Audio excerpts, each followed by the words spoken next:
Today I'm going to go over things to keep in mind from head to toe as you ride on the trainer that will make your road riding more comfortable.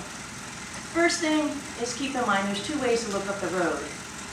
That is to raise your chin, especially if you imagine there's a rider in front of you, or to raise your pupils. So as you ride on the trainer, think about you're riding on the road. You're going to look at the road simply by raising your eyes versus bringing that chin up, which will only cause neck and shoulder strain during your long rides. Another thing you can practice on the trainer while you're in safety of being locked in is shoulder check. And that is keeping even pressure on the handlebars, and it's simply turning your neck. Think owl, like ooh, owl. Turn, bring your chin to your shoulders, and check for traffic behind you. Next, keeping your shoulders relaxed. That's easy to do when you're on the trainer, but your first few road rides, you're going to be like a new driver, and you might be tense. So as you train, even during intervals, sometimes people get very tense. Just remember, keeping the shoulders relaxed is going to give you a more comfortable ride when you're out there doing your endurance miles. Also, saddle. If there's a tendency to scooch up in the saddle, especially once you're out on the road, always push back. You want your sit bones on the highest part of the saddle to alleviate any pressure on the soft tissue. Your transitions up and out of the saddle are very important. On the trainer, you're going to be stable. You're going to feel like a champ. But if you're getting some bad habits getting up and out of the saddle on the trainer, you're going to look silly on the road and you're going to be less stable because you're no longer locked in. So coming up and out of the saddle is up and forward. So you keep your weight over the bottom bracket, not just straight up over the saddle. So very important to come up and weight comes over the bottom bracket versus just straight up. Okay. Moving further down, grabbing your water bottle. You always want to have a hand where you can break when you go for the water bottle. So hands on the hoods, whatever hand feels more natural to reach out and grab your water bottle. You can practice that on the trainer.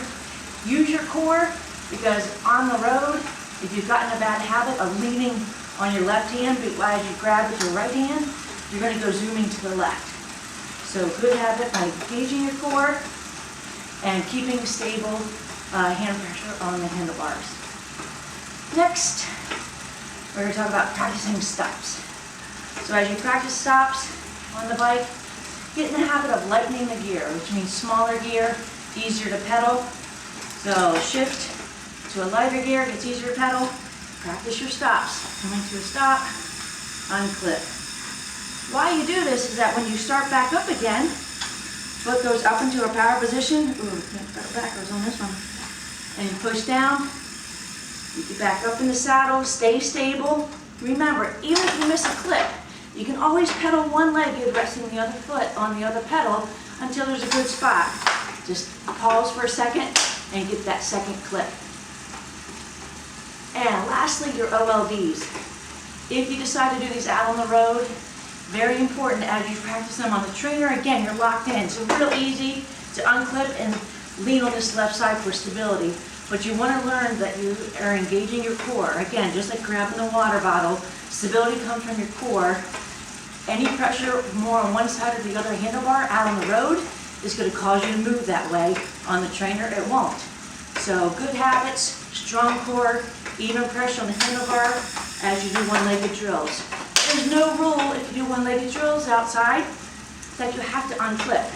If you don't feel stable or steady, or that your core is strong enough to keep you in a straight line, then just put one leg asleep. Pretend one leg isn't working and only work the opposite leg that you're focusing on for that one-legged drill. So keeping all these things in mind is going to help you have a smoother transition from the trainer to the road, and start the good habits now. Keep on rolling.